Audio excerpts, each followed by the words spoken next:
Hi friends, this is your Kiran. Welcome back to Kiran Rao Big Boss channel. Big Boss season 8 and week 14. So నామినేషన్లు అయితే ఇటు తిప్పి అటు తిప్పి అందరినీ నామినేషన్లో వేసేశారు. ప్రజెంట్గా 6 నామినేషన్లోకి వచ్చేసారు. సో ఈ వారం మంచి ఆర్గ్యుమెంట్స్ జరిగాయి. Nikhil versus Gautam, Vishnu versus Gautam. So ఈ నామినేషన్లో మీకు ఎవరు బాగా అనిపించారో నాకు క్లియర్గా మీకైతే ఏమనిపించిందో కామెంట్ చేయండి. అండ్ మీ ఓటు ఎవరికి అనేది కామెంట్ చేయండి. వీడియోని గట్టిగా లైక్ చేయండి, సబ్స్క్రైబ్ చేసుకోండి.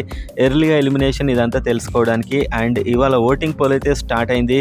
యూట్యూబ్లో అయితే నిఖిల్ చాలా లీడింగ్లో ఉన్నాడు. అండ్ వెబ్సైట్లో కాస్త టఫ్ ఉంది. సో మొత్తానికి ఓవరాల్గా ఎలా వచ్చింది యావరేజ్గా అనేది మనం ఇప్పుడు చూద్దాం. మన కమ్యూనిటీలో కూడా ఒక పోల్ ఉంది, మీకు చూడండి అక్కడ అర్థమవుతుంది.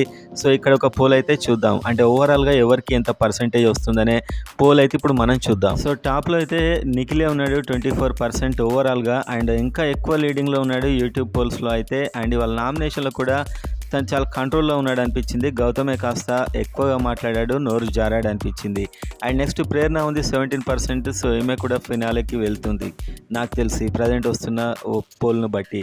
అండ్ విష్ణుప్రియ 14% అలా వస్తుంది. అండ్ నబిల్ 13% వరకు యావరేజ్గా అయితే రావడం జరుగుతుంది. చివరి స్థానంలో ఆబ్వియస్గా ఇంతవరకు నామినేషన్లోకి రాని రోహిణి అయితే ఉంది. సో ఇంకేమైనా మారుతుందేమో చూద్దాం. సో ఓవరాల్గా మీరు ఎవరికి ఓటేస్తారనేది కామెంట్ చేయండి.